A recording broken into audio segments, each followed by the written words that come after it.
Hello everyone! Ayan, good evening po sa inyong lahat. And for today's video, ay tara at samahan niyo po akong magluto na itong ating isa na namang napakasarap na ulam.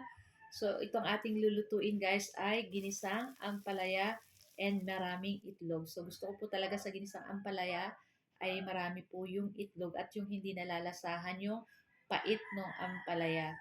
So, tara na guys at samahan niyo po ako magluto and enjoy watching po. So, nagpainit lang tayo ng ating kawali at naglagay tayo ng mantika and then naggisa tayo ng ating bawang, sibuyas at kamati. So, kung maaalala nyo guys, nung nakaraang araw ay nagluto tayo ng chicken pork adobo. So, may natira pa ako guys. So, yun yung ating nilahok dyan. So, meron pa akong 3 piraso siguro guys. So, hinimay-humay ko lang ng maliliit at yan na nga at yun yung ating nilahok dyan.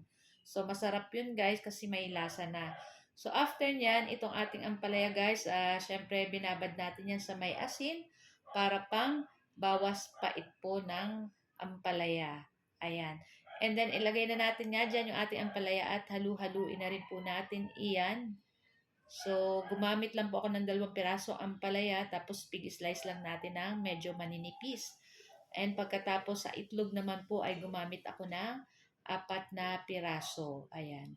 So, halu-haluin lang po natin iyan. So, ito pong ampalaya ay napaka masustansya po. Isa sa masustansyang gulay. So, kung ikaw po ay low blood, ayan, pwede ka pong kumain ng ampalaya. Tama po ba?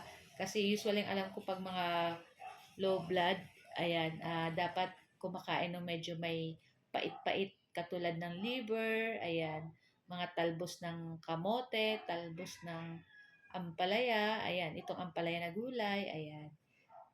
Tapos ayan na nga at nilagay na natin dyan yung ating binating itlog.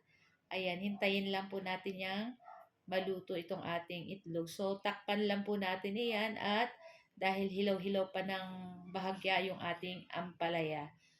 Konti lang naman guys na minuto na tatakpan natin para hindi po malutak or maano yung ating ampalaya. So, dapat medyo hindi pa po siya lutong-lutong maray or yung tama lang po ang pagkaluto.